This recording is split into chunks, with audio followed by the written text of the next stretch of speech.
You know, deciding to quit alcohol is one thing, but what follows is a really profound journey for your body and your mind. So today, we're going to break down that entire first year, from those first intense symptoms all the way to the incredible recovery that comes after. So what really happens when you stop? It's a huge question, right? Well, the process is complicated, it's definitely challenging, but ultimately, it is so healing. Okay, let's dive right in and map out what you can expect. First up, we're going to get into the science of why withdrawal even happens in the first place. Then, we'll map out that super intense first week and look at some of the surprising symptoms that can stick around for months. After that, we'll shift gears and focus on the positives, the healing milestones you'll hit. And we'll wrap it all up with what is, without a doubt, the single most important factor for success: getting the right kind of help. All right, so to really get a handle on withdrawal, we've got to first understand what alcohol is actually doing to our brains. It all comes down to chemistry. Okay, think of it like this. Your brain is always trying to stay in balance. Alcohol is what's called a depressant. It's like a brake on your system, slowing everything down. So what does your brain do? It pushes the accelerator, the gas pedal, just to keep things running normally. But when you suddenly take that brake away, the accelerator is still floored. Your whole system goes into overdrive, and that shock, that is withdrawal. So now we're getting into what is, for many, the toughest part of this whole thing: the acute withdrawal phase. And man, those first 3 days, they are absolutely critical and often the most difficult.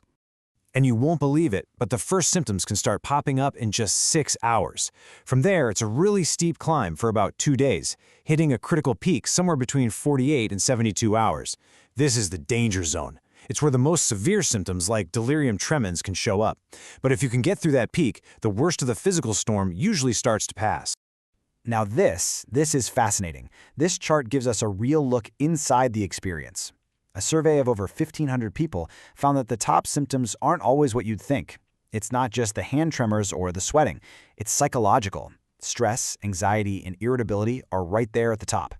It's such a powerful reminder that this is a mental battle just as much as it is a physical one.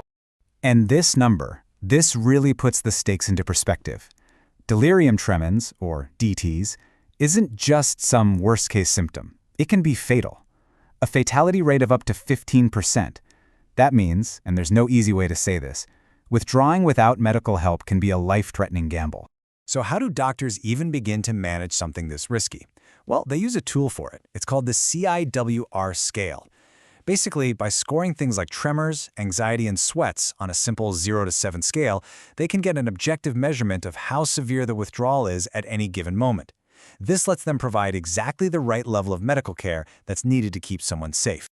Okay, so you get through that initial intense physical storm, but what happens next? For a lot of people, the journey is far from over. This next stage is something not a lot of people talk about, but it's just as important.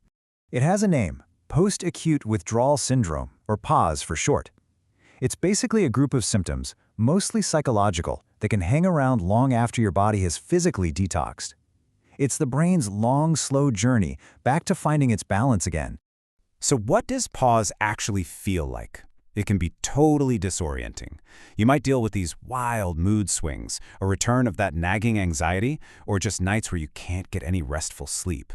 A lot of people talk about a frustrating brain fog that makes it hard to focus, and cravings can just reappear out of nowhere, especially when you're stressed. And this is maybe the most important thing to get about pause. It isn't constant. It really does come and go in waves. You'll have good days, maybe even good weeks, and then you'll have a stretch of bad ones.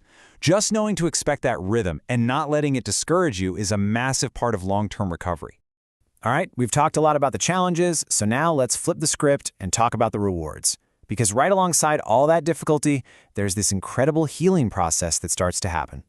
You'll often hear people in recovery talk about the first 90 days, and for good reason.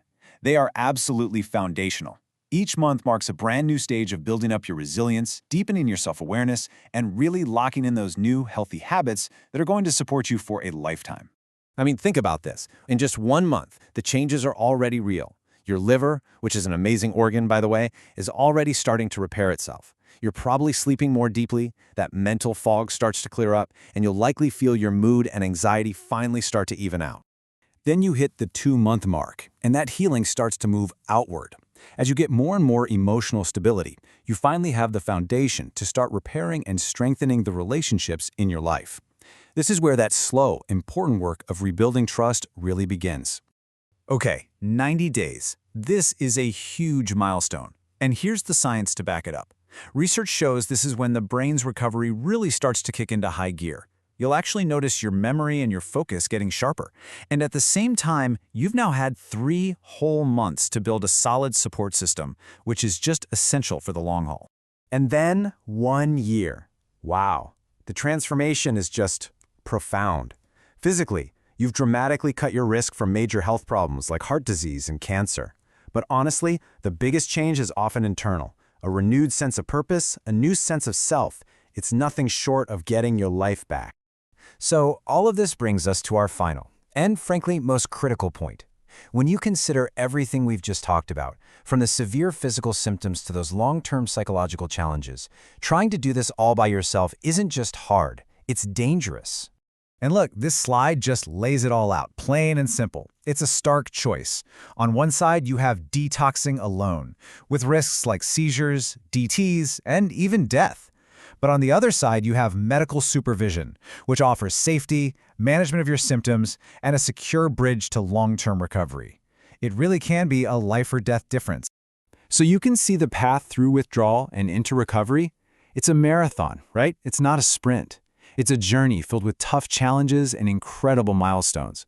Understanding what that journey looks like is one thing, but taking that first crucial step of asking for help, that's where the real transformation begins.